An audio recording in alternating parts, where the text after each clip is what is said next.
Welcome to the Boneyard with Steve Robertson. As always, I am your good friend and host, Steve Robertson, here on the Maroon Friday edition of The Yard. I promised you guys I would record Thursday night. I am. I'm doing it now. So you'll be able to listen to this either late night Thursday or on your morning drive, perhaps during your workday on Friday. It's Maroon Friday. I am in Atlanta, Georgia. I guess that's not technically correct. I'm in the northeast corner. I'm in the suburbs of Atlanta. I'm out in Roswell, Georgia. Just wanted to stay on this side because I got some business to attend to out here, and then I'm headed to Columbia, South Carolina for a recovery function up there. I'm excited about that. Wanted to break up the drive a little bit and take care of some business while I'm out here in the East. Hope you guys are holding it down back there in Mississippi. I'll be back on Saturday. So a lot to talk about today. I'm in a good mood. Had a great day today. It was a good drive down. Weather wasn't too bad. Had a good time since I've been here. Had a great meal at a local place called the Brookwood Grill. Really nice service there. I think they thought I was in a band, though. Because, the hostess went to take me to the table, and then they motioned her over and had me sit somewhere else. And then the waiter came up, and then the dining room manager came up, and then the manager came up, and then the dining room manager and the waiter both waited on me. And a guy kept asking questions that made me some context clues. It made me think that perhaps he didn't know who I was and thought I was somebody that I wasn't. And so one guy says, "Hey, are you guys playing a show in town tonight?" And I just kind of let it go. And the guy goes, "Hey, man, I love that old school Colt shirt you got on." So I never let him off the hook. I've learned to just kind of let people have a little mystery, When people come up and ask me directly, I'll just tell them, no, I'm not in a band, even though I wear a band member's uniform. So be that as it may, it's been a great day here in northeast Georgia. Looking forward to a great day tomorrow. And, looking forward to getting into fall camp, too. I thought about that today. It's like, pretty soon we're going to be back on a regular schedule. You'll be able to go to practice, be able to watch the team, kind of see who's progressing. And that's the thing that I've learned about this stuff, too. All these years of doing this, don't get too wrapped up in the fall camp 7-on-7 heroes. A couple years ago, Javante Payton was that guy. Never really translated on the field here or at Tennessee. He had some big plays at Tennessee, but he didn't have big production at either place. That guy was an incredible practice player, though. Got practice with some amazing effort. I was really surprised it didn't turn out better than it did. But last year, we saw Mekhi Polk out there, and it really, really looked like we had something. Now, this spring, Justin Robinson showed some flashes. I didn't think that he played with maybe the same level of effort that Mekhi did. And he's so big. He can be putting forth max effort, kind of moving. It doesn't look like he's running hard. But I'm eager to see him this fall. Really eager to see him this fall. And I've had a lot of the wide receivers tell me, what the step forward that the secondary has made in the spring. So I want to see some more team stuff. Right? Now it's time to start getting excited. We had a disappointing season in baseball. We had some big moments in softball. But it seems like, and a friend of mine shared this with me recently, it just seems like it's been a long summer. And it really has. And I think part of it's because last year, we partied up until mid-July because we'd won a national championship. We win the championship, we come back, we have the fourth, we have the big celebration at Duty Noble Field, and we're all buying our gear, and everybody's on social media trying to find out where their stuff is and how do I track my national championship shirts. And next thing you knew, we were in football season. And we almost felt guilty. It's like I'm not ready to quit celebrating baseball, but I got to turn the page to football. This year, it's been totally different. This year, I've just been so eager to turn the page to football because, number one, I think we're going to be good. I'm not going to sit here and say I think we're going to be great. I do think we're going to be good. I think we're going to have a good year. I think we're going to be very entertaining to watch. And I'm kind of ready to kind of put baseball behind us for a little bit and kind of let Chris Lemonis and his guys work. And I'm excited about, to open up 2 new eras in Mississippi State men's and women's basketball. So I'm looking forward to the winter sports. Really looking forward to it. I know many of you share that same enthusiasm. And we just need to go play a game. It was so frustrating for us. Okay, forget the fact that Ole Miss won an AFL championship. And you know what? Much respect to them. They won it. And so there's, I'm not going to diminish that accomplishment at all. It's very difficult to win the College World Series. But our summer, and maybe that made it worse, but having to sit there and watch everybody else play and enjoy college baseball, and we weren't a part of it, man, it sucked. It did. So we need a palate cleanser. And the portal recruiting's been great. We've had some football recruiting stuff, but none of that moves the needle like playing a game in a major sport. So we need to get out there on the field, make some things happen. And kind of the first peak of football is SEC Media Days. We're going to talk about that a lot today on the show. But our first segment is going to be about in-state recruiting. We're going to touch on some recruiting stuff. There are some things out there, some developments, or maybe to say some potential developments out there of note. Before we get into all that, let's thank our friends at Bulldog Burger Company. I love Bulldog Burger Company. You will too. You'll be glad you took your friends and family to that place. Yeah, there's so many places these days, not just in the restaurant business, but everywhere. It's like they want more for less. And they want you to keep paying. And in some cases, they have raised the prices and they're giving you less. That's just not the case at Bulldog Burger Company. I went to a restaurant, I'm not going to say which one. Went to a restaurant, hadn't been there in a while, and I went in, and there was this extra charge on my check. I'm like, what is this? And so we're just kind of passing that along to people. It's no explanation. I guess I just hope you don't notice. And so I'm going to be honest with you. I don't know that I'm going back. And so the portions weren't the same, and then the prices were up, and it just kind of turned me off. Maybe you feel differently. Maybe you do. I don't. And maybe I feel differently a month from now. Maybe I'll get a craving and want to go back to that place. But what I love about Bulldog Burger Company is not just the quality of products and service and atmosphere, but the integrity. There's some integrity. These guys have been in business a long time. They know what it means for you guys to choose them for your night out with friends and family. They want it to be a great experience for you, something they take very personal. And I respect them for that. That's why, listen, when I would come up, when I was living in Baton Rouge, I'd always go eat like at Harvey's or somewhere like that because I wanted to eat at a local place. The Eat With Us group, they're setting the gold standard around here in many respects. Bulldog Burger Company, part of that great group of restaurants. 3 great locations to serve you: University Drive in Star Vegas, Gloucester Street there in Tupelo, and of course the newest one, Lake Harbor Drive there in the Ridgeland-Flowood area. Be sure and go check them out today. Get those spring rolls for your appetizer. You'll be glad you did because it'll make you and everybody around you better looking. Bulldog Burger Company, the place where people go to meet. MEAT. All right, I want to remind you guys, too, I'm on the road, and I'm working on my laptop with some older software. I do have my great mic with me, but if the sound quality is not the same it normally is, it's not you. Or maybe it is you. It's really not you, it's me. So if it sounds a little different today, just kind of bear with me. This is a temporary thing. I think it'll be okay, but I don't know. And again, this is older software. It's not what I use at home. So let's talk some in-state recruiting stuff because been a lot of discussions about this, about what's the best strategy. Is our strategy better? Is Ole Miss's strategy better? How are players responding to how they're being recruited? I share this with you. I'm going to be both positive and maybe constructive when it comes to some Mississippi State stuff here. Okay, I'm going to be honest with you guys because we're family, right? If I can't be honest with you guys, I can't be honest with anybody. So I'm going to share with you some things that I like that we're doing, and I'm going to share some things that I wish we were doing a better job with. I think that's part of my responsibility. I don't think it's just as simple as just get on here and read the scores and provide some analysis. Because a lot of you guys, you don't follow recruiting as closely as I do. And so the couple things that I want to say about that. And I touched on this the other day, and it kind of struck a nerve with some people that kind of felt like me, when it came to in-state recruiting. We've got to be first. Now, there is a measure of risk with all that too, because what you guys respond to is all of a sudden you see some out-of-state kid or some in-state kid get 7, 8, 9 out-of-state offers. You're like, hey, we should have been the first to offer. And then there are other guys out there like Kelly Jones, who I like a lot. He's under-recruited and I think undervalued. You offer that guy first and nobody else does, it really doesn't validate your offer.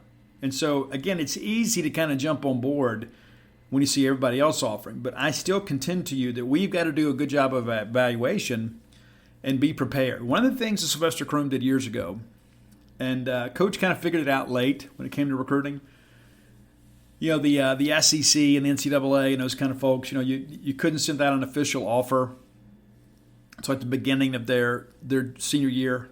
You could do a verbal offer. I mean, there were so many people that wrote articles about that and called the NCAA. What about this verbal offer? This needs to be outlawed. I mean, what a stupid thing to legislate. But, all that said is on signing day one year, and I can't remember what year it was, on signing day one year, Coach Croom and the staff faxed out, I don't know, maybe a dozen in-state offers, to the next group. Now, the time frame has changed on recruiting a great deal since then, too, because you're having to recruit guys earlier and offer them earlier. But there was this great letter. I don't know who came up with the idea, but on National Signing Day, when we're all waiting for a fax from players, we're faxing. That's right, we're faxing. We faxed these offer letters to these juniors. And it's like, hey, while we're finishing up our recruiting class for 2003, we're already thinking about you. And we want you to be signing with us this time next year. It was incredible. And again, times have changed. But you send that out there, and all of a sudden, the kids just feel so special. It's like, man, are you kidding me? On National Signing Day? I mean, it's a year away from when I signed, and I've already got an offer. And this was, in many respects, kind of the infancy of social media. And so all of a sudden, it spreads like wildfire. And so that was really good. And it showed that we had done our homework, and we knew who the players were, and we knew who to offer, and we wanted to be first. And there are some guys in this state that are going to be no-doubters, and you got to be first. There are some others that are evaluation guys, and you'd love to be first, but you got to be careful about being first, because when you offer an in-state kid, you better be ready to take him. You can't slow play an in-state guy and then get into a situation where you end up having to drop him or kind of move on from it. But so I mentioned early on, we talked about Meridian's Quindarius Jones. Now, this is a guy right here. This is one of the things that I'm talking about. Now, I'm not going to sit here and tell you that he wouldn't have committed to Florida State this summer. But I don't know if you've noticed, Florida State was his first major offer. And so he's gotten into the month of June, and he goes to a camp and he gets the offer. And it's like, well, wait a minute. All I have besides this is junior college offers. Well, I better jump on this to make sure I have it. And that's not to say that he doesn't love Florida State. But my point is you're basically, 5.5 months away from signing day? 6 months at the time? You're thinking, you know what? I got to make sure I got something. Florida State is a major program. Yes, they've had 4 losing seasons in a row. It's kind of been a mess out there. But however, State, Ole Miss, Southern Miss, nobody's really shown me any love. They've recruited me a little bit, but they haven't offered me. So now if you're Mississippi State or you're Ole Miss, in Southern Miss, you're probably out of it, right? But now if you're State or Ole Miss, now you've got a fight on your hands. Had you offered him first, and then Florida State offers, I don't think he's committed to Florida State today. He may not be committed to anybody. He might be committed to you. But I think if he had multiple offers in hand than Florida State offers, I don't think he commits so quickly, because I think he still has to kind of work through the process. And so I think our inaction here basically made life easy on Florida State and created some real anxiety with Quindarius Jones. And again, I love this kid's game. I didn't know a lot about him. I saw him on 707. After he committed to Florida State, he comes to our camp, and I'm out there talking to Larry Williams. I'm like, where'd this kid come from? I mean, you look at him, and it's like, I don't know how anybody couldn't have watched that kid and said, you know what? This guy's a dude. And again, I believe in, believing in your own evaluation. That's one of the things. I give Scott Kennedy a lot of credit. We talk about him a lot on the show. And, I'm not a guy that played football at the highest levels. I'm not a guy that, is going to be able to evaluate a lot of the nuts and bolts. But I know an SEC player when I see one. And Jamie Newberg and those guys, they said, hey, this is what we're going to look for. And one of the things that I was weak on was offensive linemen. And so my cousin, Chuck Robertson, who won a state championship as a head football coach at Taylorsville, sometimes when I'd have questions about offensive line, I would call him. I'd say, hey, can you watch this kid's film? What am I looking for? This kid looks pretty good to me, but he doesn't have any offers. This other kid looks pretty sloppy to me, and he's got a ton of offers. Explain to me the difference. And so you have to have kind of a thirst for knowledge here to kind of figure these things out. And again, I'm a website publisher. Okay, if I was going to get them all right, I'd be on a college staff somewhere. But there are a lot of people out there that are better at this, and I don't know how anybody could look at Quindarius Jones and think, I think he might be a follow for now guy. I just don't get it. I really don't. And again, that's one of those things. And I think that's Tony Hughes' territory. And I can guarantee you this: Tony Hughes went by there and saw that kid. And if I know Tony, and I do, I guarantee you Tony probably beat the drum for this kid. And for some reason, we didn't offer it. Now, if we do, and I think we should, then we've got a fight on our hands just because of the fact that if I'm Florida State and I'm Woodson out there, I'm like, hey, well, where were those guys when we offered? They could have offered you. I mean, you're in their home state. I mean, these guys pass by your school all the time when they're out riding around. Why didn't they offer then? Now that we've offered you because we believed in you, now all of a sudden they're motivated? Man, those guys are lazy. That's what I would say. Now, I'm not sitting here calling our staff lazy, but if I'm at Florida State, I'm playing that up. That dog will hunt, right? And so, again, there is some risk-reward with all of this. You have to be careful, but I just think that's a guy you look at. There's no doubt the guy's an SEC player. So let's kind of look at some other stuff here now that I've kind of beat that horse to death. So there has been some discussion here as of late about Jed Perkins. He's listed his son Tyrine Perkins. He's been committed to Ole Miss for a long time. Now, his dad told me at camp back in June, we're gonna go through the process. We're gonna work through the process. They'd come to Mississippi State, and it's funny, I said whole family showed up wearing maroon and white, and somebody's like, well, what are Raleigh's school colors, Mr. Ole Miss guy? Yeah, they're maroon and white, but they were wearing Mississippi State stuff. I tweeted out a picture of Jed Perkins wearing Mississippi State stuff, and somebody's like, you swing at the king, you best not miss. But his dad told me then, he's like, hey, we're just going to kind of work through this. Yeah, we're committed to Ole Miss, but, we committed really early. We're going to get out, go see some schools. We're going to go visit Alabama, probably visit Florida. They'd been to Mississippi State a couple times, and so it was still, this thing is not over with Perkins. Now, I'm not going to sit here and tell you that I think Mississippi State gets him because I don't. I won't say it's impossible, but as I said on genespage.com, I think it's unlikely. If he stays in state, I think he goes to Ole Miss. There's some Ole Miss people around him that have some influence, and that's not in any way to diminish the role the family's going to play in the decision.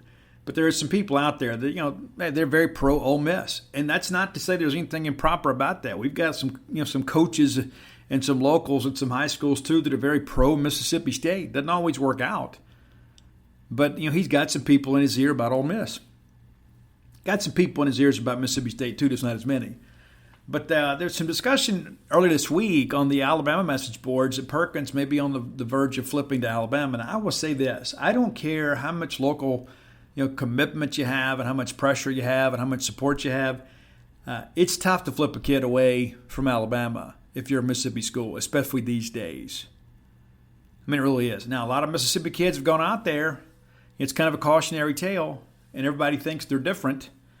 But to be honest with you, I think Jed Perkins probably is, right? He's a lot better player than Kadarius Callaway.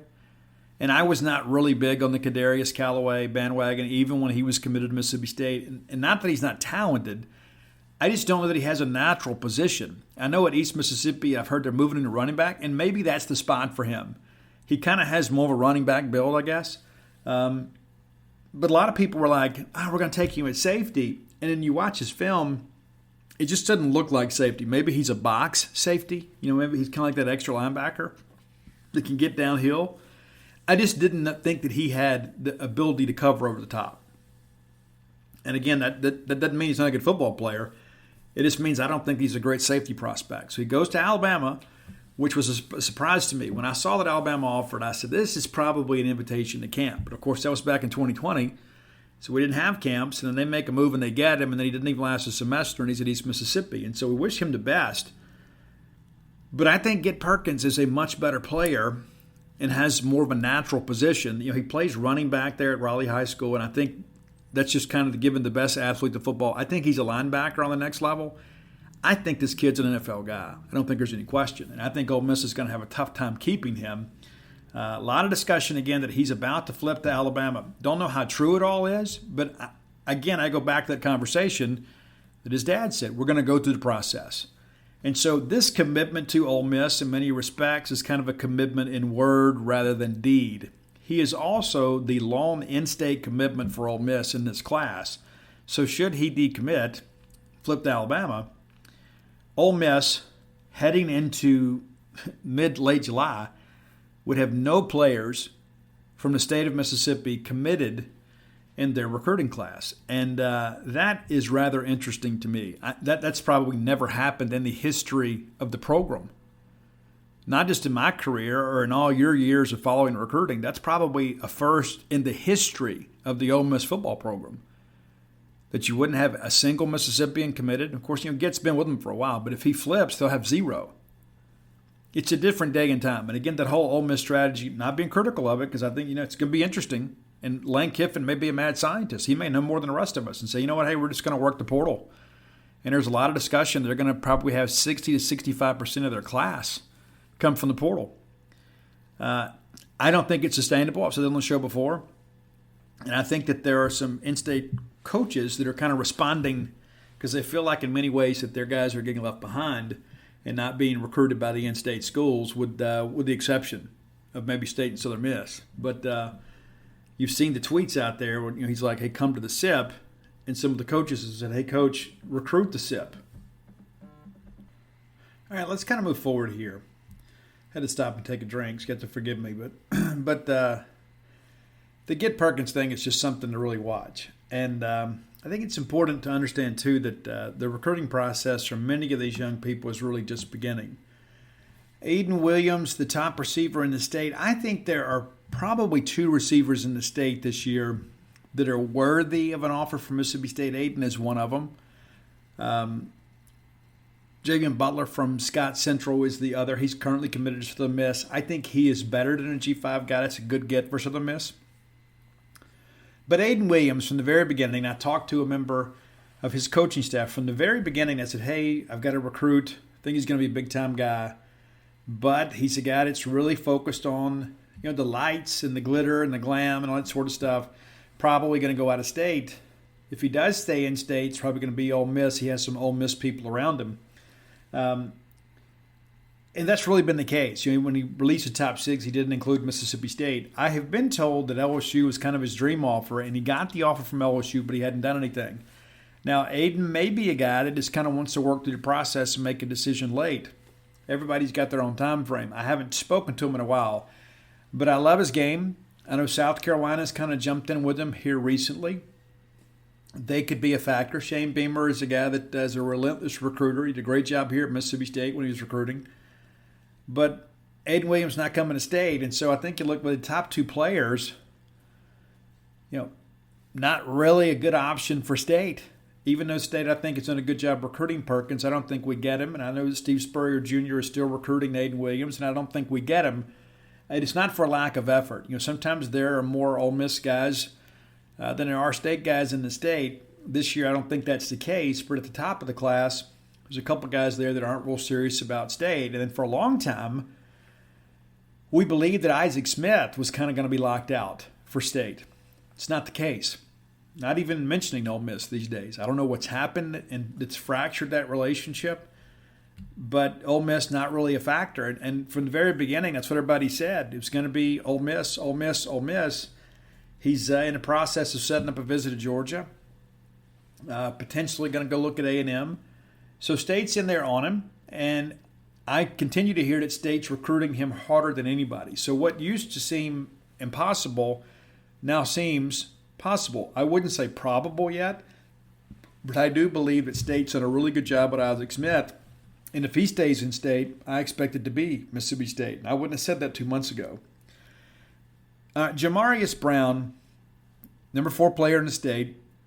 He's listed at 6'3". I think he's closer to 6'1". he has added some big offers here as of late. Added Texas, added Nebraska. They've listed him as an edge. That's incredibly wrong. He is going to be an interior guy all the way. He's going to be a 290, 300-pounder his first year in a college weight room. And again, an explosive player. State's been on him, and there was some chatter from the Ole Miss side here a couple months ago that he was on the verge of committing to Mississippi State. That didn't match the information that we had, and he ultimately elected to push his decision date back. Well, he's added more offers. I think he's up to 18 now. This is a guy, too, it's, again, not the biggest guy, but he plays really big. You'd like to be able to keep him in state. State's in the mix there. I don't think you really know who his favorites are at this point. I think he's still figuring things out. But again, a guy early on that we were told we weren't going to be involved in, he visited Mississippi State for the first time in his life and loved it. He's got a good relationship with Phelps. Again, and I'm not going to sit here and tell you I expect State to get him, but State has worked their way into this deal. Now, back to our first point about in-state recruiting, about kind of getting out first. Dante Dowdell from Picayune, committed to Oregon. Now, it's easy to be committed to Oregon in June. It's easy to be committed to Oregon in September.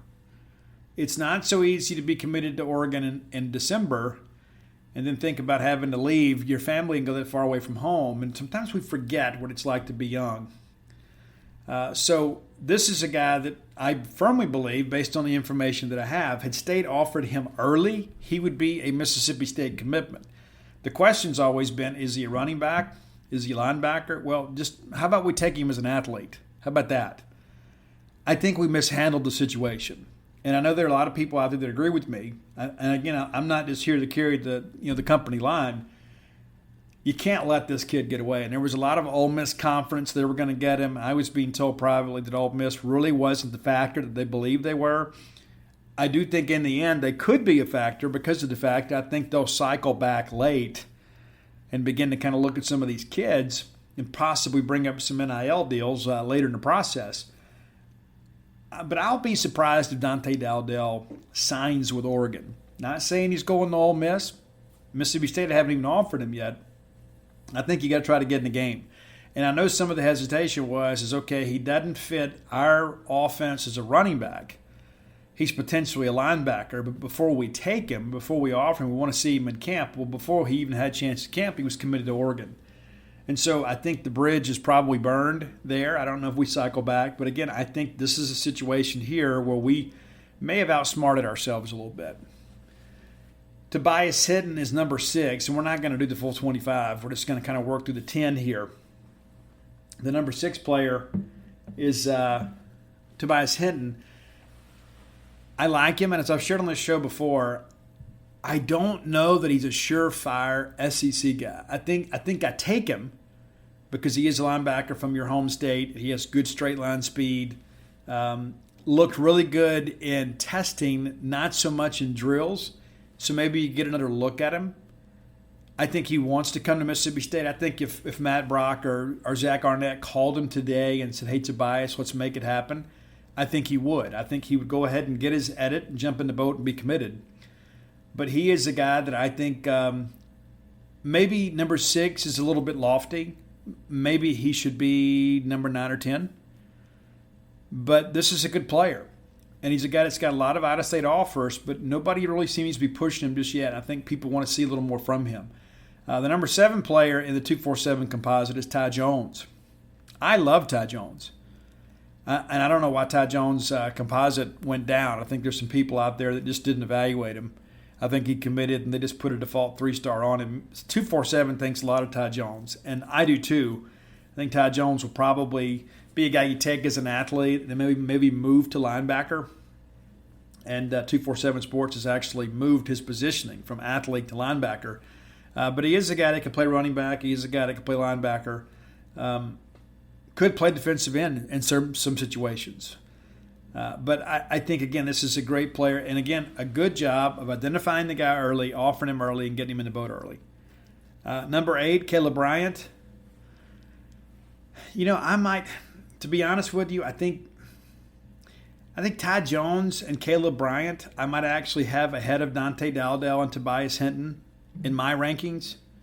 And part of that is because of the fact that I think Caleb Bryant, number one, is going to be a very productive college player. He is committed to Utah, and I'll be honest with you, I don't expect that to stick. And I know Chad Bumpus is all over him, and we love Chad. We always have, we always will. And Chad's done a great job recruiting him. And again, it's easy to be committed to Utah in July.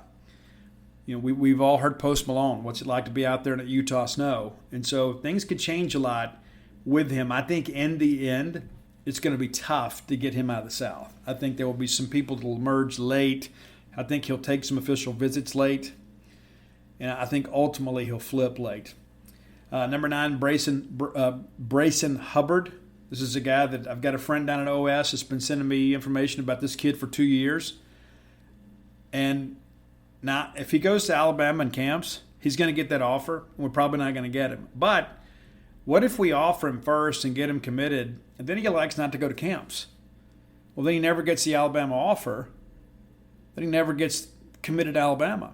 You know, again, this is a situation here. And again, because of the fact that he is a positional player that you want to work out at different spots, I get it. You got to wait for camp. It just so happened that the Alabama camp came before ours, and then he commits there. And so chances of him flipping, I think, are pretty slim. I think he'll stick with them.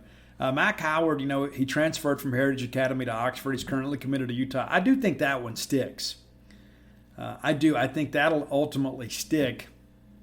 I think Mac, it's a chance for him to play in the Power 5. He's an LSU legacy. I don't think LSU comes back on him late, but I think that he is a guy that you'll look at. Again, State didn't offer him. If State had offered him, I think he's probably committed. Could State go back and get him now? Maybe. But, State right now is, of course, really focusing on Chris Parson. So that's how the top 10 looks right now. And, again, some changes. But, again, too, I think we as a staff have got to make sure that we are getting out first. We've got to identify these guys first. We got to make sure we get them offered first so we can get them in the boat so we're not fighting later. That's the thing that there's a lot of fans out there that we need some external validation. Like we need another school to offer him because, if Alabama's offered him, he's got to be good. A lot of these early Alabama offers are invitations to camp. And so I'm going to tell you there's some – I look back at some of our history at some players that, committed to another school. And they beat out Memphis and Southern Miss, and then you get to signing day and on their offer sheet, it shows they got Alabama, Georgia, Florida, and everybody else, and they didn't even get a postcard from them, much less a scholarship offer. And so, unlike some other people, I tend to trust the tape more so than the offer sheet. But when kids in our state are surefire Power 5 guys, we've got to be out first. We can't be playing catch-up in-state. And so that's my thought about it again. And I'm, again, not being overly critical of anybody. I'm just saying – we got to get out first. I look at the Kelly Jones situation, and I still don't understand why he didn't have more offers. And I think it would make some of you guys feel better if he had them. But it doesn't change the player that he is. It's not going to make that tape any better. The tape is really good. The guy's a real athlete. I think we should have been, again, you offer him first and get it done. We did offer him first. We just kind of waited till we got him into camp. Sometimes you're not going to be able to do that. Sometimes you're not going to be able to wait till they get to camp to kind of figure out if you want to take them or not. You got to be careful with it, but at the same time, too, you got to be aggressive. Let's take some time now and talk about Prime Shrimp for a second. Go to primeshrimp.com today. This promotion ends at the end of the month. You got 2 weeks left. Go to primeshrimp.com today and use promo code Boneyard and save $20 off your first order. 4 great flavors to choose from. And the thing that I love about it, number one, it's shipped directly to you in these very, very handy pouches that'll fit firmly in your freezer without taking up too much room, and they're ready to cook shrimp. You don't have to peel them, you don't have to devein them, you don't have to pull the tails off. The bottom line is you just put on a pot of water to boil. 10 minutes later, you drop them in there, and then you're ready to eat. Simple as that. Really, really, really good shrimp from primeshrimp.com. They're a Louisiana-based company, been in the shrimping business since the 1940s. Be sure and go check them out today. Again, that's primeshrimp.com, promo code Boneyard. All right, time for tonight's top 10 list, or today's, depending on where you are. This is going to be a special one, too. I reached out and got some help from some people that maybe a little more about this music than I do. So we're probably going rap, right? So Top 10 brought to you as always by closewithblair.com. Visit Blair Chandler at closewithblair, C-L-O-S-E with Blair, B-L-A-I-R.com. Or you can call or text Blair today at 601-500-2344. Again, that's 601-500-2344. You know, I say a lot of the same things every time we do this ad. Got some friends that reached out to Blair. They'd had some difficulties in the past. Blair got the job done. And they say, you know what, Steve, I hear all these ads, and not just with you, other people, and we just don't want to be let down again. I get it. I do. Especially you get your hopes up and you start thinking all the good you could do with that money and how it improves your quality of life. Let me tell you, if you've been a hard luck case, reach out to Blair. If anybody can get it done, it's him. And it's not going to be one of these situations, too, where, he's trying to kind of exploit your situation. He's going to get you the best loan possible. And if he can't get you a loan, he's going to tell you that. He's going to be honest and tell you what you need to do to improve your situation. Reach out to Blair today, I'm telling you. Many people today are living paycheck to paycheck, and maybe you've got some equity built up in your home, and you can use that to consolidate some of that debt into one low monthly payment. Maybe you need to cash out some money to get some home improvements done. I don't know your situation, but I can tell you Blair Chandler is a mortgage professional with 21 years of experience in the industry. Reach out to Blair. If you mention to him you heard about him on this show, he's going to pay for your appraisal. It's about a $500 value. Be sure and check it out today at closewithblair.com. Okay, we had great success with Best of the 504. That was incredible. I mean, your response to that was remarkable. So we're going to go back, and we're going to do something similar. We're going to do Best of the Mississippi rappers. We could do Best of the 601, but some of them are from the 662 and some from the 228. So here we are. And again, I don't listen to a lot of rap. And I'll listen to some Bobby Brown time to time, or I'll put on some Public Enemy and things like that. But I have had some people reach out to me and say, you know what, Steve, this, your boy, Nico Whitley. And Nico is my guy, man. I love Nico to death, man. I went and saw Nico play in high school. I put the first wheel on that bandwagon, man. I love Nico Whitley. And not a big rap guy, but Nico is a guy that's beginning to have some real success. They dropped a new album, him and Pedro, on May 5th called Love and War. So I thought, hey, what better way to talk about that on the show? Nico Whitley, a guy that gave his body and his talent for Mississippi State. Back in 2013, played the entire year with a partially torn ACL just to help get us to a bowl game. As soon as the Egg Bowl was over, his last shining moment in Mississippi State uniform was him forcing the fumble of Bo Wallace and then going and headbutting Bo as he laid on the ground to tell him something. And to this day, Nico won't tell me what he told him. But Nico is a rising star in the rap music industry. And so I wanted to give Nico a shout out. So what better way to do that than let's do a top 10 list and get him in here. And Nico, I'm looking at Nico's got, 4 albums out now? Did you know that? It's crazy. The pride of Provine High School, Nico Whitley. So we're going to go with the title track off the new album, Love and War. Love and War from Nico and Pedro. Be sure and check that out. That's your number 10 song on the best of the SIP, let's call it. Number 9, I'm not really into political stuff, but there's a rapper from Kilmichael, Mississippi that had a big hit. It is kind of political, obviously. It's called Let's Go Brandon from Topher, Topher. That's your number 9 song today, Topher, Let's Go Brandon. And if you had to get gas this morning, maybe you're ready to listen to that. Number 8, Big Walk Dog. We're going with a Whole Lot of Ice featuring Lil Baby and Pooh Shiesty. That's your number 8 track, Big Walk Dog. Number 7, Afro Man. Everybody knows Afro Man. It seems like he's played every big show and big festival in the state of Mississippi. We're going to go with the classic, Because I Got High. That's number 7. Number 6, a guy that in many ways kind of broke through, put Mississippi rap on the map in many respects. It's David Banner. And we're going to go with Get Like Me, featuring Chris Brown and Young Jock. And Dave Banner has had a lot of commercial success.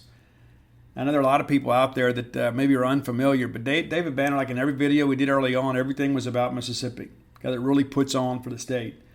Number 5, an absolute legend, died too soon, died 2011. Probably if I had made the pick here, and I didn't, I let my children put this list together, and their older brother put it together, and they all kind of voted.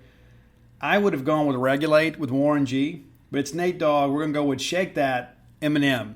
Ani says that he felt that Nate Dogg's rap on that song might be the high point of that track.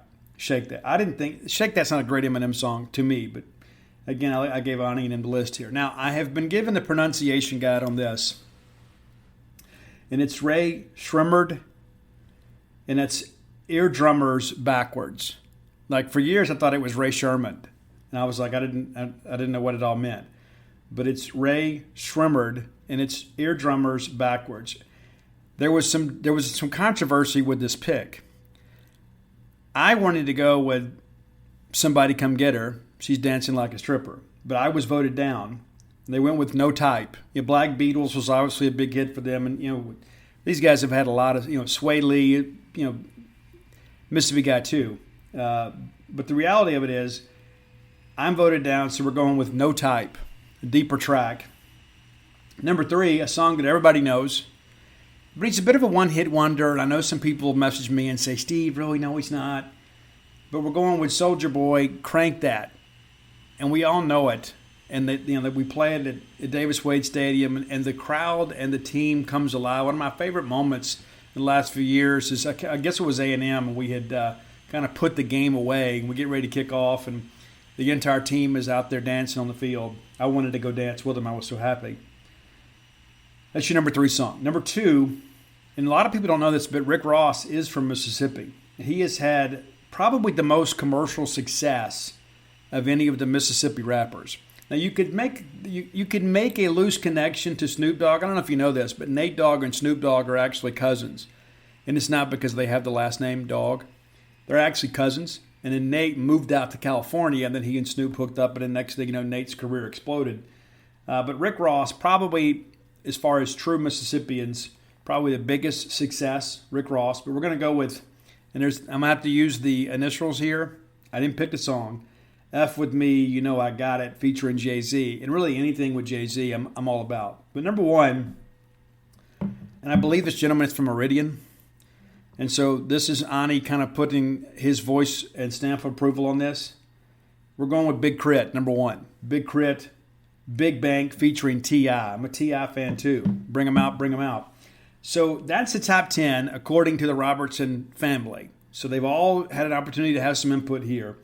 So that's your top 10. Wanted, again, really just kind of gives us an opportunity to shout out Nico a little bit. So if you've been curious what he's up to, I interviewed him for Stark Villains, and did a great job in the book. We talked about the 2013 Egg Bowl, and if you're looking for that book, maybe you should get that. And you can read Nico's account of what happened that season and kind of give you some behind-the-scenes stuff about the Egg Bowl and as well as the 2013 season. But I want to support Nico as much as we can. So if you are a rap fan and you are unfamiliar with Nico's work, let me encourage you to get familiar. And if you are somebody, maybe it's just a Mississippi State fan, and maybe you're a casual rap fan, this is your chance. And again, that's Nicoe, Nico, and that's his real name and his stage name, Nico. And again, rap's not really my thing, but listening to it, it sounds like stuff that I could hear on the radio. I mean, there is some explicit lyrics involved with it, but to me, it's very credible. It's very well produced. And the guy clearly has some talent. And so I want to see this thing take off. And listen, if you guys will too, I mean, maybe just give Nico a few listens. Maybe throw a bone his way or whatever. But again, we talk about Mississippi's music history. And we all talk about Elvis and Three Doors Down and Jimmy Rogers. And, there's so many greats that had been connected to Mississippi. And the Mississippi rap scene has kind of been. If you're willing to look for it, Bulldog fans, there's always a reason to celebrate.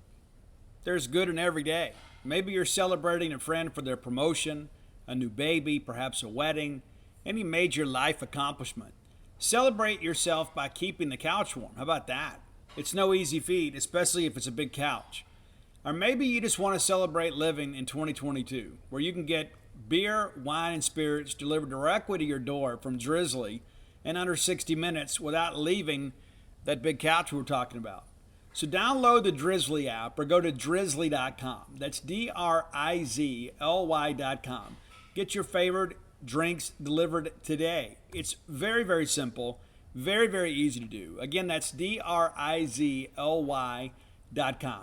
Find something to celebrate. There's so many great things in life. There's a lot of joy out there. And sometimes celebrating with friends over a nice adult beverage is the way to go. Again, that's drizzly.com, DRIZLY.com. And underground, but we've had some guys that have had some real notoriety. And my hope is Nico will kind of ride that wave too. And so that's your top 10 today. If you have an idea for the top 10 list, reach out and let me know. Better yet, reach out to Roy directly on Twitter at Dogmatic. That's DAWGMATIC67. And Roy's not a very prolific tweeter. So if you want to follow him on Twitter and then have these lists kind of show up on your timeline so you don't have to go search for them later, that's probably smart. Or you can follow him on Spotify as well. Spotify kind of hit or miss sometimes. But Roy's done a good job kind of putting these things together for us. And so really want to make sure that we kind of keep up to date with you guys here. We get a lot of good ideas, and sometimes it takes a while for us to get to them because sometimes Roy and I will have some, like today, this pops up. I decided I wanted to do this because I really wanted to shout Nico out and make you guys aware of the fact that he is really working hard to make it in this industry and has had a new album come out this year a few weeks back. And so let's support one of our own, right? And let's celebrate many others that are part of our Mississippi family here. And we talk about rooting for Mississippi, and I'm not big on rooting for Ole Miss and anything, but other Mississippians that are championing themselves in their own God-given talents, I think it's important for us to support them. I am for Mississippi artists. There's no doubt about it, even if we don't agree on who we should cheer for in a battle for the golden egg. So this is our celebration today of Mississippi's rappers, the best of the SIP. All right, next segment of the show brought to you by Campus Bookmart. Campus Bookmart is a Starkvillian institution that has been serving this great community and this great fan base for many, many years. Go by and check them out today. Go see their lovely and talented faces, smiling faces. Lovely, talented Susie, Miss Kathy Brown, the wonderful Kathy Brown, and Miss Pam Minyard. They'll treat you like family because in their minds you are family. Simple as that. CampusBookmart.net is your online shopping resource when it comes to finding Mississippi State merchandise. Everything you need right there, one click away. And by using CampusBookmart.net, we'll give you a phrase that pays. That is BSR, which stands for Beautiful Steve Robertson. And that'll get you free shipping on all orders over $50. Any order less than $50, absolutely incomplete. Again, that's CampusBookmart.net, promo code BSR. All right, so SEC Media Days kicks off next week. And there's been a lot of talk about who Mike Leach is bringing, who he's not bringing. I'm not that worried about it. I don't think SEC Media Days is that big a deal. I know other people think that it is. I think we look forward to it because of the fact that it's kind of the first big football function of the year, right? But I don't know that it really matters. I do think that it probably may cost Will Rogers, some votes, when it comes to all SEC. And we're going to talk about that in the final segment of the show. But I want to go over who's going, who's not. There's not a lot of stars in the league this year that are making the trip. And there's some guys that'll be draft prospects, but, not some guys that I think are going to really move the needle, shall we say. All right, so here's who you have. And there's some interesting storylines with some of these guys. Will Anderson, linebacker from Alabama, is going. And he may be a Heisman finalist as a defender this year. An absolute freak, right? And when you think about us having to deal, and number one, it's going to be tough to beat Alabama anyway, but having to line up against that guy, that's a real tough chore, to say the least. Jordan Battle, a defensive back, also a senior from Alabama. And then Heisman Trophy winner Bryce Young, quarterback, a junior, a guy that's draft eligible this year and will likely come out this year. I believe he's a junior. Maybe he's not, but they list him as a junior. So Alabama's going to bring their quarterback.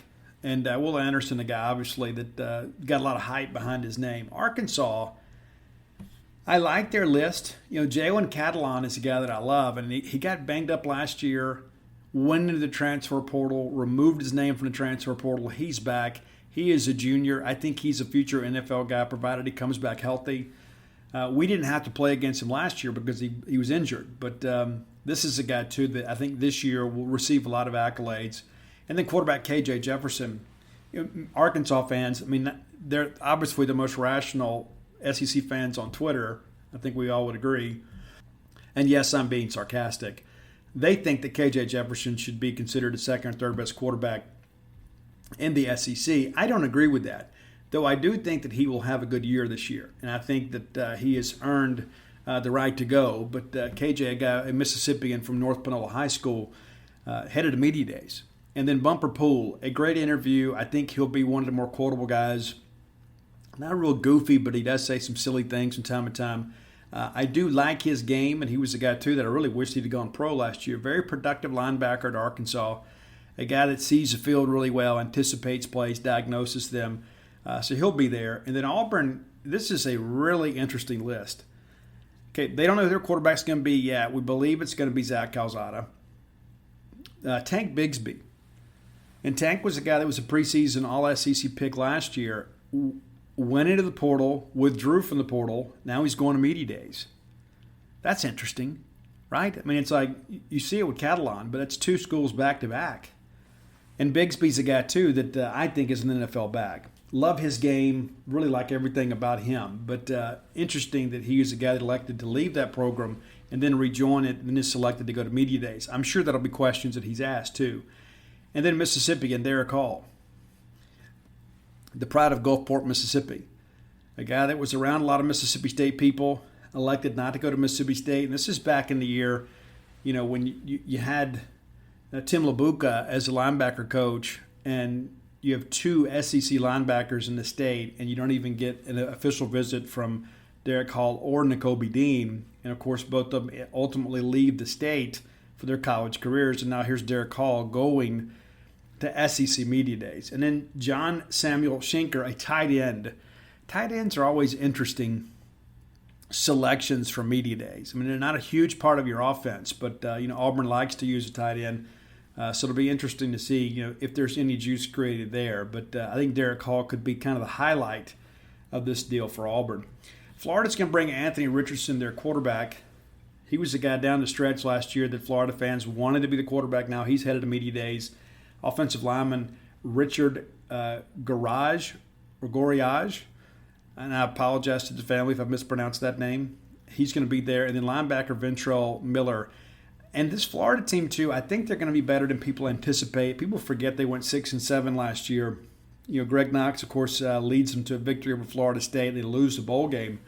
So Greg Knox ruins his perfect coaching record there. But this Florida team, too, it's just there's not this mystique about them anymore, and really any of the Florida schools for that matter. We talk about Florida State having 4 losing seasons in a row. Those two teams last year had to play the rivalry game with the winner going to be bowl eligible and the other one going home. Ultimately became Florida. Georgia, a really good group one for them. Stetson Bennett, of course. A lot of people thought when JT Daniels transferred to Georgia that he would win that job. He didn't. Of course, the best game of his college career came against Mississippi State, a game in Athens that I still contend that we should have won the game. Nolan Smith, linebacker, very productive guy. He'll be an all-SEC guy. There's no question about it. And then offensive lineman Cedric Van Pran. What a great name, right? It's a good name for an offensive lineman. Sounds like those great offensive linemen of the 80s. Kentucky. They're going to bring quarterback Will Levis. I am not a huge fan. Robbie Falcon, that's where we disagree. Robbie and I work together. Robbie thinks that he's going to have a big year. He's going to need to take a jump. He was not very productive last year.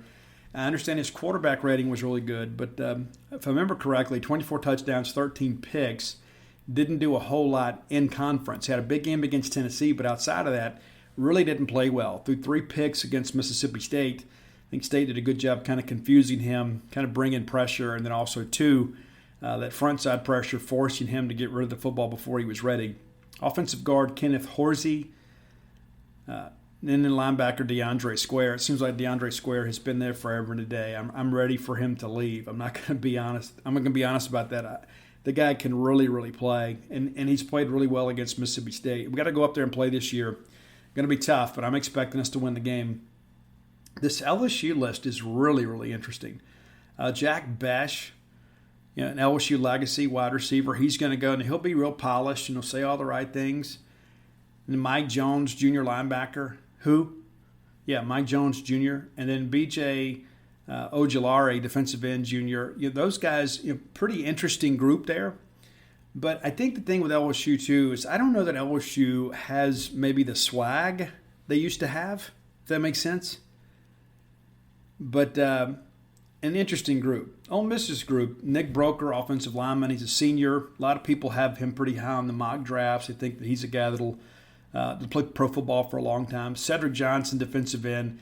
And then Jonathan Mingo, wide receiver out of Brandon High School.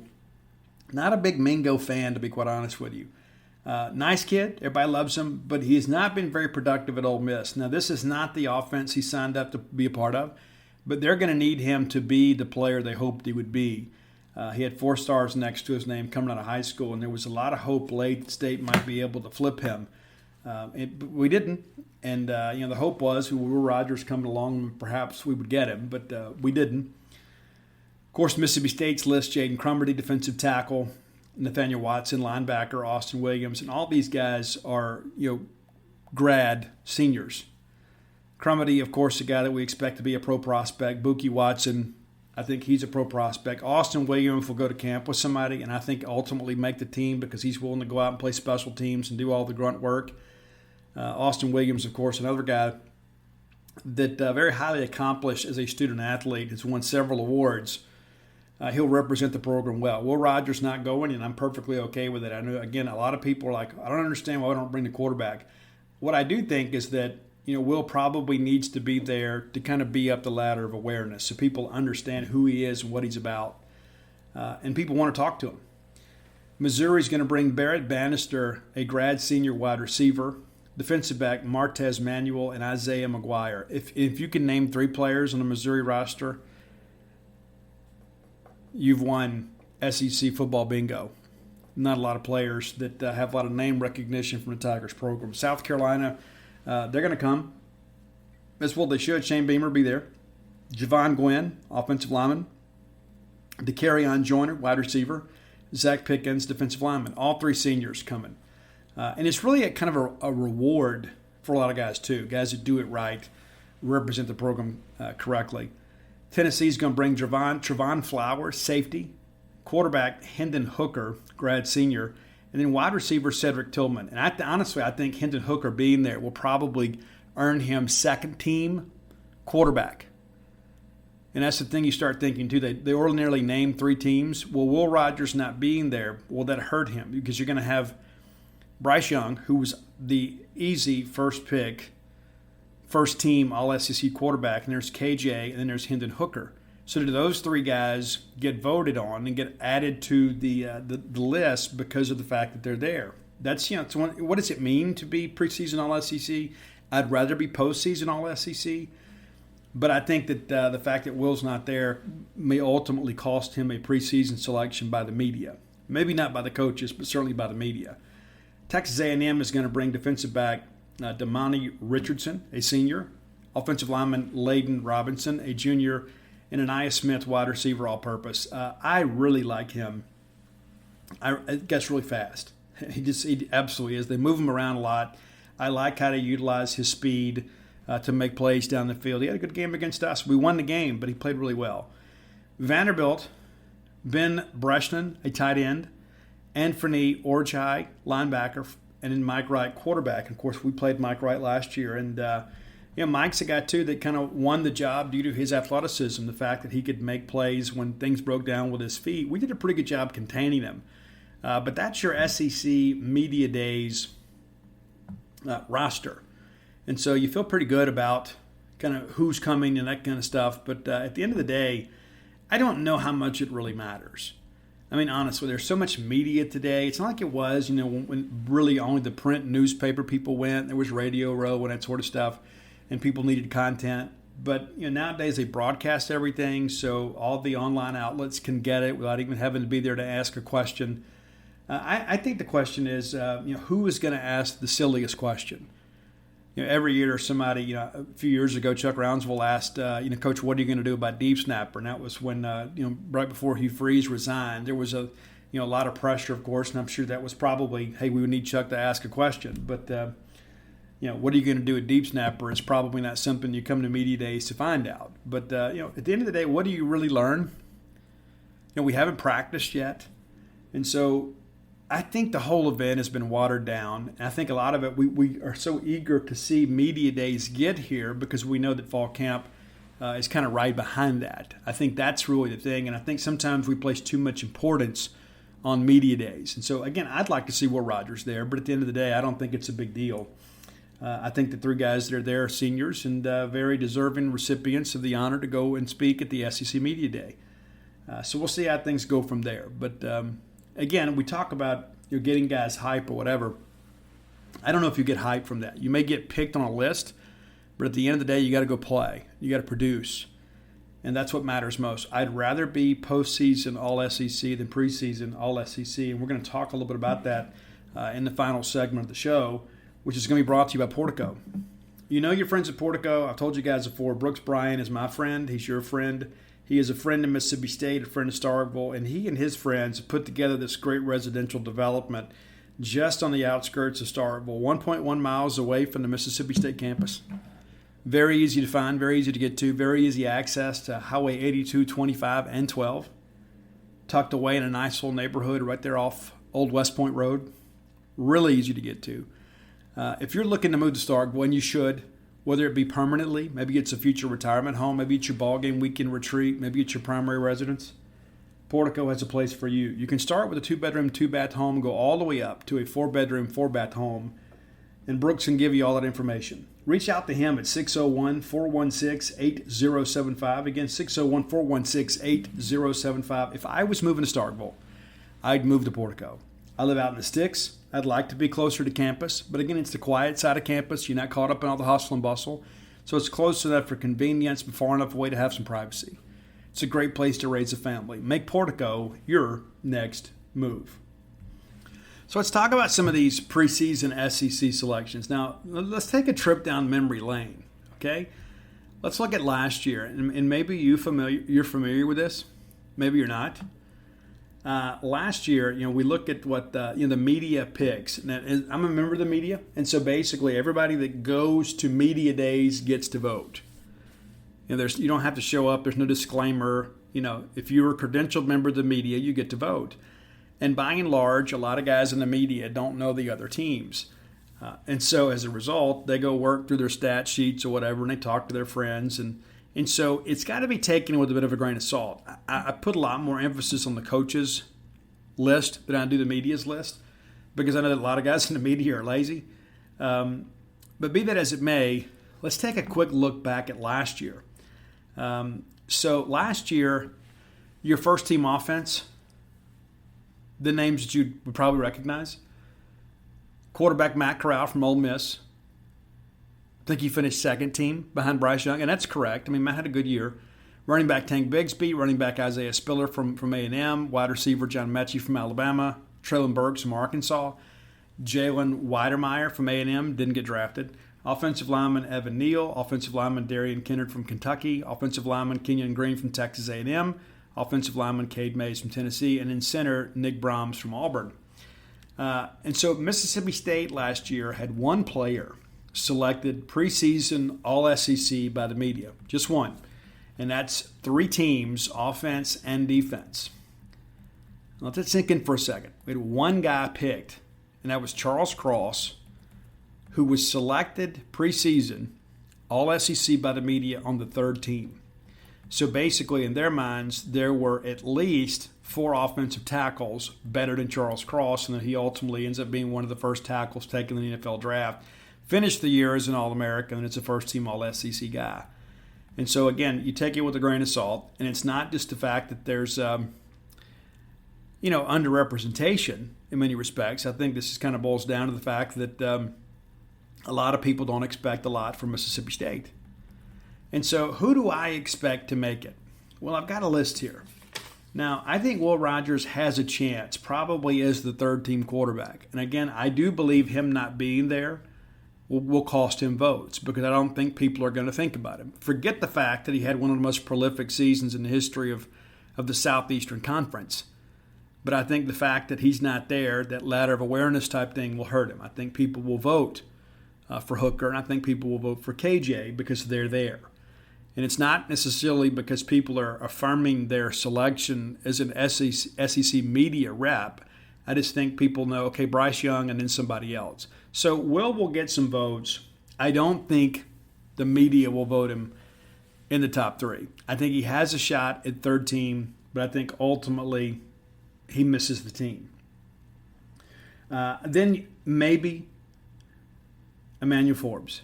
I think that's a guy too. When you look at his numbers and you look at the fact that he is one of the more productive corners in this conference, I don't think he makes first team because it's a loaded conference. He might actually be a third team guy.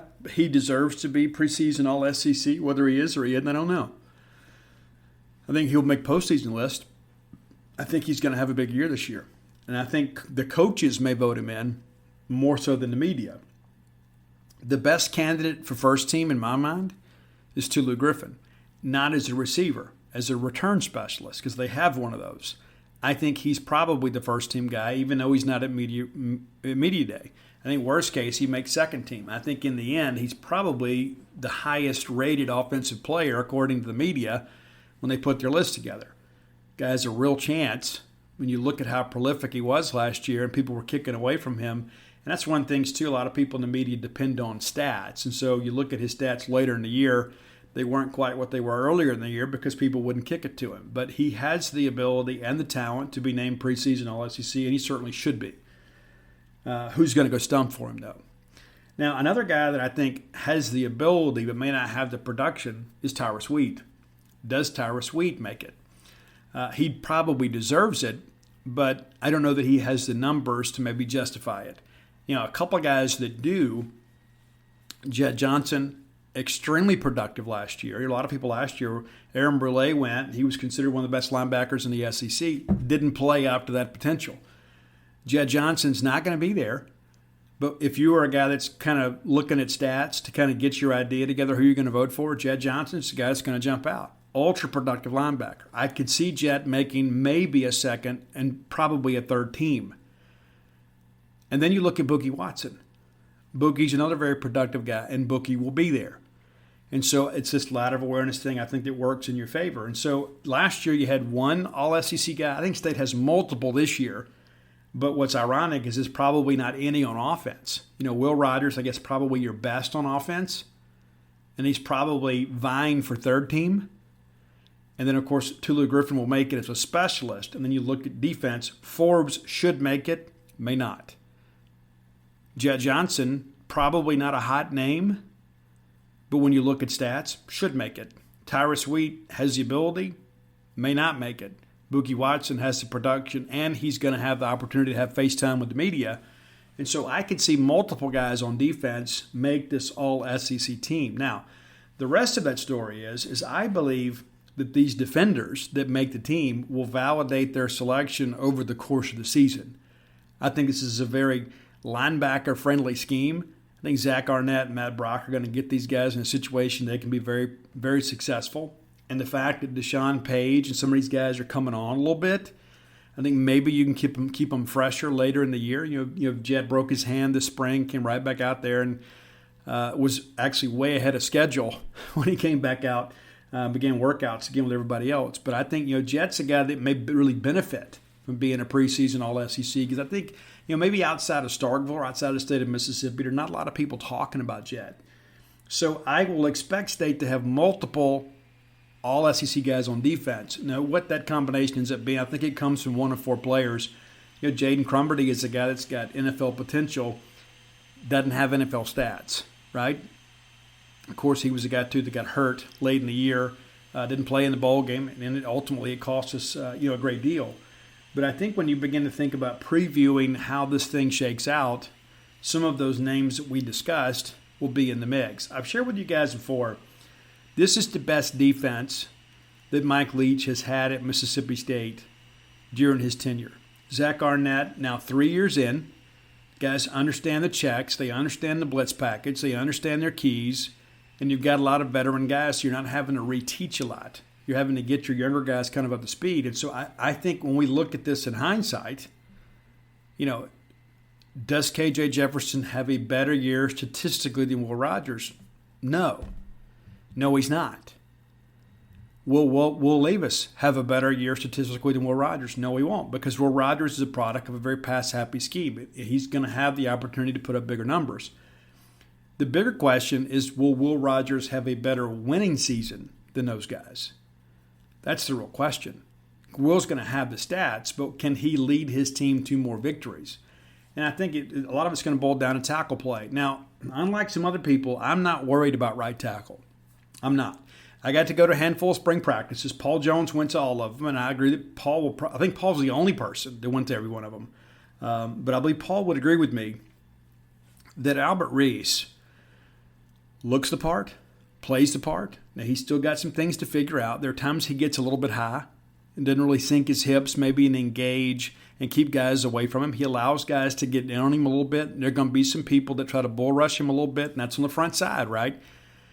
But I believe a couple of games with him, you're getting him some real game snaps. We're going to be fine at right tackle. Now, we all expect to be better at right tackle, and I shared with you guys before, about 75% of our penalties came on offense, on the offensive line, came from the right tackle position. And that's not dumping on Scott Lashley. This is a guy who really was starting for the first time in the SEC and got a little bit banged up at times and had some struggles. I mean, we all saw it. It's not like it's some big mystery. I'm not going to break any news here.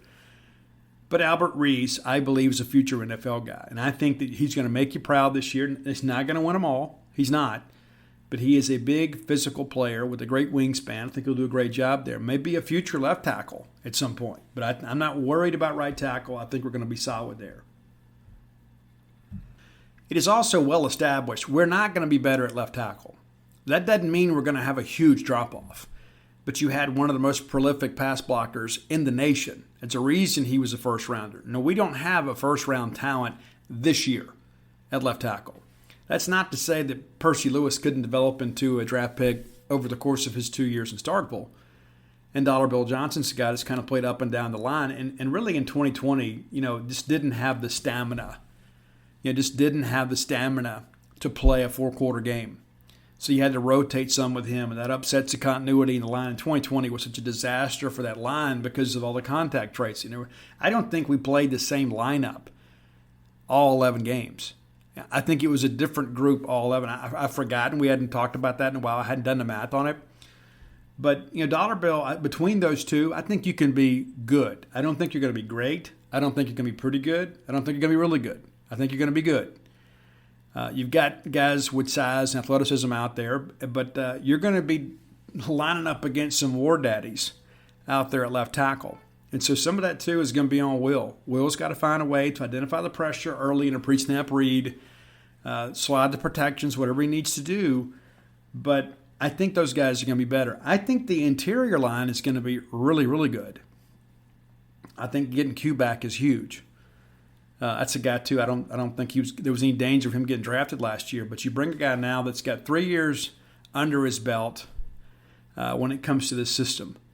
So he has seen everything, how people are going to attack the splits, how they're going to attack this offense, where pressure's coming from. There'll always be some fresh wrinkles. But old wins in college sports. It just simply does. We always talk about, this guy's really talented but needs some experience. Sometimes, the more experienced players can beat the more talented guys because they're just a little more experienced and a little wiser about how things work in college football. So I think we're going to be okay with every bit of that. And I think everywhere else, you're better. I think outside of the tackle positions, I think everybody feels pretty strong. Now, who's going to make up the production loss, with Mekhi Polk moving on? I think it's going to be a by-committee approach. I don't think one guy is going to jump out there out of nowhere and catch 100 passes for it and set school records. I just don't expect that. But I do think Caleb Ducking in the spring showed that he is capable of being a guy in this offense. And I think he's a guy, too, he doesn't know what he doesn't know, right? I don't think that he's a guy that's like, hey, well, Mississippi State's not supposed to beat this school. I don't think he subscribes to that. I think it's important that you have guys like that, too, that kind of understand that let's just go play the game. You've had some kids sometimes it's like, well, we're not supposed to beat them. We're Mississippi State. And we're trying to kind of get that out of the fan base. And as long as our players don't accept that mentality, I don't think our fans will either. But, Caleb's going to be a guy. But I think, again, you got to get more out of Tulu Griffin this year, and some of that is schematic. Some of this is you got to feed him a little bit. I think he's got to get touches early in the game because he is such an explosive runner. Give him an opportunity to go win a game for you. We need Rufus Harvey to take a step forward. We really do. He had a good spring. Talk to Will Rogers. He'll tell you. Rufus, maybe the light's coming on for him. He's not the biggest guy. He's got kind of a freakish wingspan, really slippery in the open field. And you know what you're going to get from Austin Williams. You know what you're going to get from Jaden Wiley. Now, Jaden's also led us in drops the last 2 years. And I think some of that's just a byproduct of playing quarterback in high school. He didn't play a ton of receiver. They moved him to receiver midway through his senior year. But he played quarterback because he was the best athlete on the team. And so is this something that's gotten better? He's also cut his dreads. I don't support that. But that being said, I think you know what you have there. But you're going to have some production out of Justin Robinson. You're going to have some of these newcomers come in. And then Antonio Harmon, I think, can be a bit of an X factor too. When you see him out there running around, he doesn't look like a younger guy. He is a younger guy, but he's also a guy that's got a bit of a chip on his shoulder because there were a lot of schools that recruited him, and then a lot of schools wouldn't take him. And in some ways, Mississippi State kind of got him by default. And I think that's one of those things, too, where you give Steve Spurrier a lot of credit. Steve could have just said, hey, listen, this kid's not showing us a lot of love. Early on in the process, he wasn't even returning our calls, and now he's living in our dorm, right? I mean, recruiting can be a funny process. And so I think Antonio Harmon is a guy that takes up some of that slack, too. So I don't expect Mississippi State to take any steps back on offense. I think, actually, we're probably going to take a step forward this year. And that because if you look last year, if you look at most of the sacks, they came from the right tackle spot. And we'll give up some on the left tackle side, but my hope is maybe we balance that out a little bit. Maybe we give up a few more on the left side, but a lot less on the right side. And then you look at this defensive group, and we've talked about that before, about how this veteran front seven, old wins. And you look at the corners, DeCamerion Richardson, Darcel McBath tells me himself, DeCamerion Richardson had the best spring of all the corners. Are the most improved. I mean, you know what you got with Forbes, right? You know what you're going to have there. You just got to keep him healthy. Then you look behind him. Now all of a sudden you've got depth. I mean, how many times last year were we thinking we just can't afford to get anybody hurt, and then Martin Emerson goes out of the Kentucky game for targeting, and then DeCamerion Richardson plays an incredible game. And then now the DCAM realizes, hey, Martin's gone. This is my opportunity. He appears to be rising to the occasion. Then you look behind him to Carlos Nicholson and Marcus Banks. You got depth at the cornerback position now. You hadn't had that. We've illustrated that on the show before. Darcel McBath has flipped that room completely.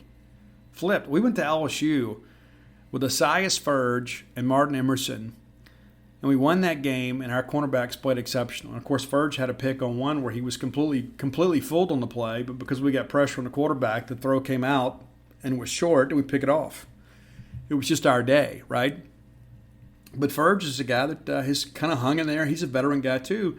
He's not going to start, but he could be a guy that kind of steps up and does some things for you. I think we've kind of recruited over him now. He's probably a career special teams guy, but he's a guy that'll be in a rotation a little bit.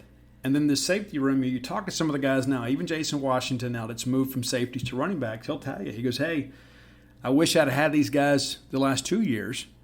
We got some depth there. Now it's about kind of figuring it out. Where does everybody fit? Where does Morant fit, right? Transfer from Michigan. How's that going to work out? Jalen Green's now got a year in the system. And so now you look at this thing, back in 2020, we would have given almost anything to have an SEC safety. If you have one SEC safety playing against Georgia and Ole Miss, you win those games. But we didn't, and everybody knew it. So what did they do? They just dialed it up and sent their first-team receiver against our career special teams guy. Who do you think won? Well, now they're not going to be able to do that. And now we've got some guys back there that can play. I think Jackie Matthews is a guy, too, that some people have told me is a bit of an assassin back there. Played corner last year at West Virginia, got good cover skills, and is another piece out there. And so when you look at what we've done in the portal, and you look at how we've recruited, and you look at what we're bringing back, this defense should be much better. And I think it's okay to expect more from defense because there were some times last year they let us down. The Arkansas game comes to mind. We needed to get a stop. We couldn't get one to win a ball game. And there's some other games you can kind of point to as well. But there are other games that they showed some flashes. Well, now you've got these guys, and it's kind of a money year, right, for those guys. And so the hope is that those guys go out there and play up to their potential.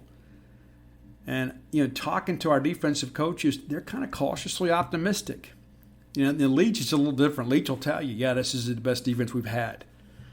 And I think maybe defensive guys are scared to admit that because the expectations are going to be a little bit higher, and you want to make sure these guys can manage those expectations. And so I had somebody tell me, too, we talked about the Bulldog Initiative, and I'm going to remind you, too, I want to thank you guys that have already responded. I've gotten some messages that we have seen a spike in membership. We have seen a spike in interest, and a lot of that's because of you guys. So, again, if you're wanting to get involved with Bulldog Initiative, please go to bulldoginitiative.com, and you can set up monthly payments. And it doesn't matter if it's $25, $50, $1,000. All of it matters. We want you to give as much as you're comfortable giving, but the reality of it is we need you to give. We need you to give. And I had somebody tell me today, I was reading on the message board, said, I think it's a black eye on college athletics. At the end of the day, it doesn't matter what you think or I think or anybody thinks. It's here. We got to deal with it. Even if we don't want to, we got to deal with it. It's kind of adapt or die, right? So kind of getting back to that too, thinking about, the future. We want to retain these football players. We want guys to come in, and we don't want them to be victims of tampering, and all of a sudden we lose a guy to somebody else. But again, stay engaged with every bit of that. If you're on the fence about it, maybe reach out to those guys, or maybe call Charlie, hit the contact us form, and somebody will respond to you. And again, the website just went live this week. I know there's been over 100 donors already. A lot of people are like, hey, I don't understand how this is working. There's been a bunch of people that have already given money that aren't registered donors on the website, right? That's just this week. We've already had over 100 new donors. And that's not counting the people that have Venmo'd money before the website was active, or people that have just written checks and mailed it to a P.O. box. That's just 100 online donors this week, and it's more than 100 now. So join that growing list and make your contribution and commitment to Mississippi State. So I mentioned to you guys too, I'll be back on Saturday, and pretty soon we'll have the full schedule for fall camp, and we're looking forward to that. We're really looking forward to that. I know you guys too are eager for us to get out there and be your eyes and ears and just kind of tell you how guys are looking, and we're going to do the best we can. But at the end of the day, it's going to be about who plays well and when. But I think it's fair to expect more from your team this year. This time last year, we were all sweating out the schedule, and we're like, how are we going to get bowl eligible? How are we going to do it? We're going to have to upset somebody. Well, then we did. We upset a couple teams we weren't expected to defeat. We lost a game that we shouldn't have too, maybe a couple. I think this year, it's not about, hey, let's just get bowl eligible. Okay, let's get in a good bowl game somewhere. Let's go to Vegas. Let's go to Dallas. Let's go to Florida. So I think, we're better than a Tennessee bowl game this year. And I think that maybe even some of our own fans are short selling us a little bit. And let me go ahead and prepare you for this. We're going to get picked last in the SEC West again, which is typically the case. And you know what? That means absolutely nothing. Absolutely nothing. We were picked last year. That's usually how it works, right? We were picked last year. And I don't know if you know this. Maybe you've forgotten. Mississippi State finished 4-4 last year, tied for third in the West. Now, it's only a game up over the last place teams, Auburn and LSU, but we finished 4-4 in the league. Now, I don't know if you have paid attention to this. There were only 4 teams in the SEC that had a better record than 4-4. That's Georgia that went 8-0, Kentucky 5-3, and we beat them. Alabama 7-1, Ole Miss 6-2. And so when you begin to think about it in those terms, the overall standing, State finished tied for 5th in the SEC, the total SEC, and won more conference games than Missouri, South Carolina, Florida, Vanderbilt, Auburn, and LSU. And then you finish there in the 3-way tie with Arkansas. So Arkansas beats us, and they beat A&M. So if you're doing your seed in the tournament, we're fourth in the SEC West last year. We picked 7th, and so it means nothing. in the grand scheme of things. Anybody can make a list. Anybody can put together a preseason pick. And everybody, that's okay.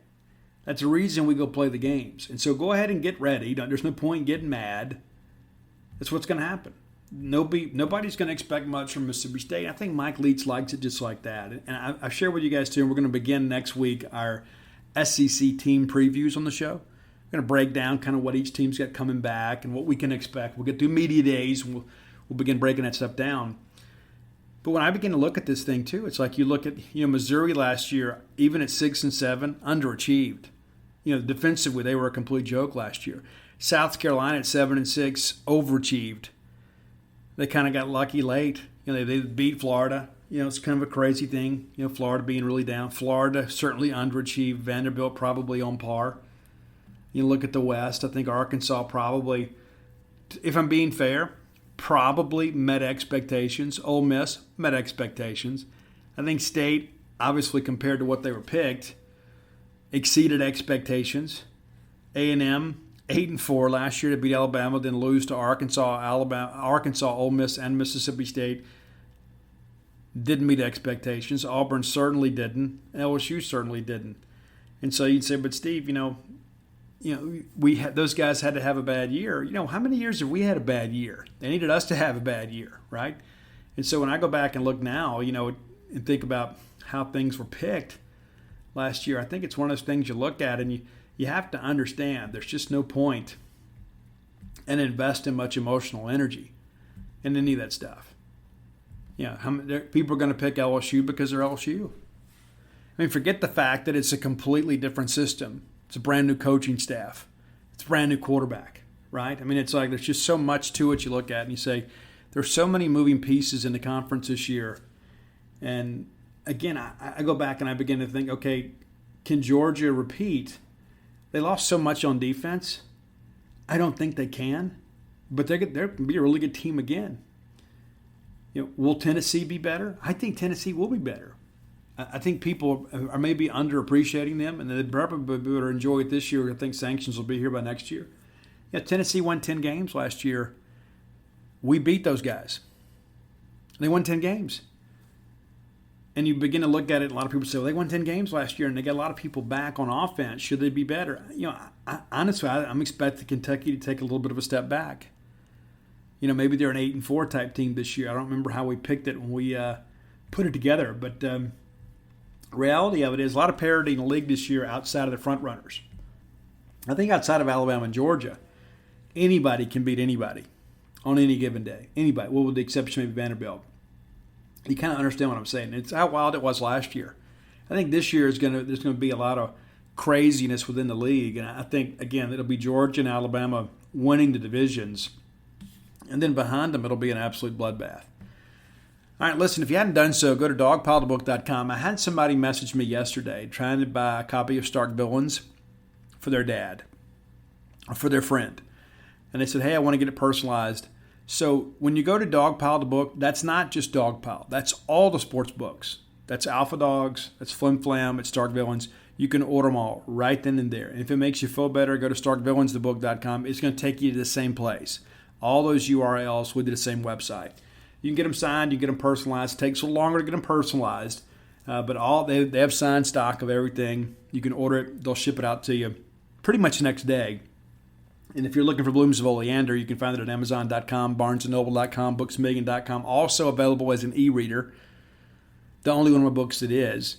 And Stark Villains gear always available at StarkVillains.com. And I've had a handful of people that said, yes, Steve, we'd love to buy a new Boneyard shirt. If you make it, we'll buy it.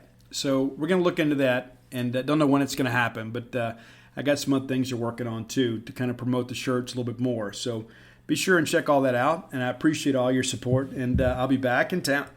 I promised you guys we'd take a show on the road, so you should be able to listen to this on the day, Friday. And then now that we have internet service back at the home, we should be Monday, Wednesday, Friday. It's been quite the journey, shall we say, but I believe we're nearing the end. And again, as always, thanks so much for your support. Go to genespage.com and subscribe. Come interact with our experts. We have so many great posters that have such great insight. Come be a part of our wonderful Mississippi State community at genespage.com. the Mississippi State affiliate for 247 Sports. Until next time, let's all live our lives in a way we'll make more friends than enemies, and people can see a difference in the way we live. It used to be hard to find the exact auto parts you needed, and that meant spending a lot of time at swap meets. It's a different game now when you can order exactly what you need from eBay Motors. They have 122 million parts, so you can always find the right fitment. Spend less time searching and more time building with the eBay Motors app, or visit ebaymotors.com. Let's ride.